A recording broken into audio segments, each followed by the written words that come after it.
mi sono andato in Kenya con Don Guido, mi ho fatto un percorso diverso. Prima sono andato in Tanzania a casa sua e Don Guido mi ha aspettato in Kenya. Mi sono stato via una settimana perché ero andato per una ordinazione di 2 suoi allievi, quando che lui insegnava a Roma.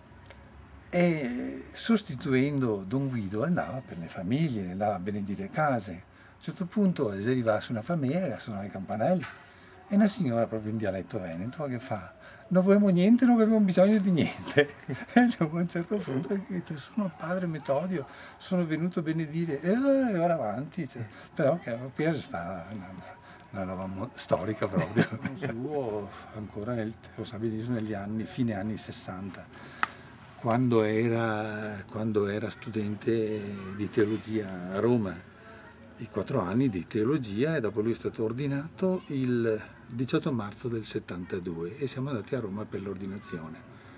Poi lui è tornato a casa per circa 10 anni, ci siamo scritti e basta perché non c'erano contatti. Nell'81, con un viaggio avventuroso, io, Piero, Pizzolone e sua sorella Antonietta, siamo riusciti ad arrivare a casa sua. Ecco. E lì abbiamo ripreso i contatti. Successivamente è stato rinviato a Roma per continuare gli studi universitari, per la laurea in teologia, e poi sono ripresi i contatti. Poi nel 2000 la famosa ordinazione, consacrazione a vescovo ausiliario di Dar es Salaam.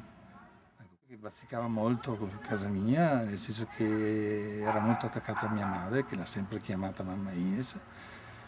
Mia madre era un'esperta di cucina, per cui aveva un'arma segreta. Molto la cucina di mia madre, eccetera. Cioè, era uno di famiglia, insomma, è sempre stato considerato, come credo in tante altre famiglie, tipo dai Gagno, dal Pizzolon, per noi, ripeto, anche l'anno scorso che abbiamo avuto la disgrazia della perdita della Maria, per lui è stata proprio la perdita di una sorella. E l'ho anche scritto mandando messaggi a diversa gente qua del comune annunciando la scomparsa di sua sorella. Questa è una cosa che insomma... Un legame affettivo particolarmente profondo. Sì. Poi io sono tornato altre 2 volte in Tanzania da lui, nel 2000, con l'allora sindaco Giorgio Massolin, e prima ancora da solo nel 96.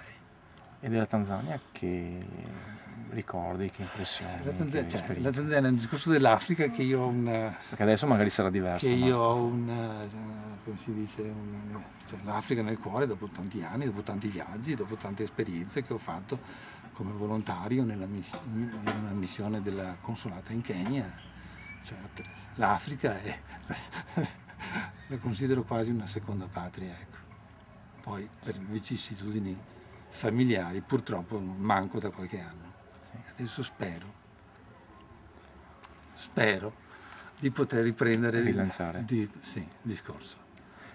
E padre Metodio per Ponzano che cosa ha significato secondo Ma io te? credo per Ponzano questo ragazzo così che viene da una famiglia, non dico poverissima, ma molto povera, con una intelligenza particolare, il fatto che sia arrivato a dove è arrivato, non tanto come vescovo, ma anche prima, è stato 10 anni il segretario generale della conferenza episcopale della Tanzania, per quasi 11 anni ha tenuto quell'incarico, che è un incarico secondo me più gravoso che non essere vescovo, perché io ricordo che mi confidava di grandi preoccupazioni, di problemi, di profughi della guerra che c'era tuttora in Uganda, in Burundi, per cui lui aveva un sacco di profughi, dovevano provvedere a tende, a vitti, alloggi, tutte quelle storie lì. E infatti è invecchiato, diciamo così, anzitempo, perché piuttosto bianco ho visto che sì, in pochi anni, per una responsabilità, prima, adesso per il discorso del vescovo. Comunque, speriamo bene. E un auspicio a Metodio? Beh, un auspicio, io spero che Non si sa mai, le vie del Signore sono infinite, speriamo che diventi cardinale. Cioè, spero tanto. Cioè, secondo me ha tutte le qualità. Alle volte lo prendo in giro per il discorso che è troppo piccolo, però l'altezza non conta.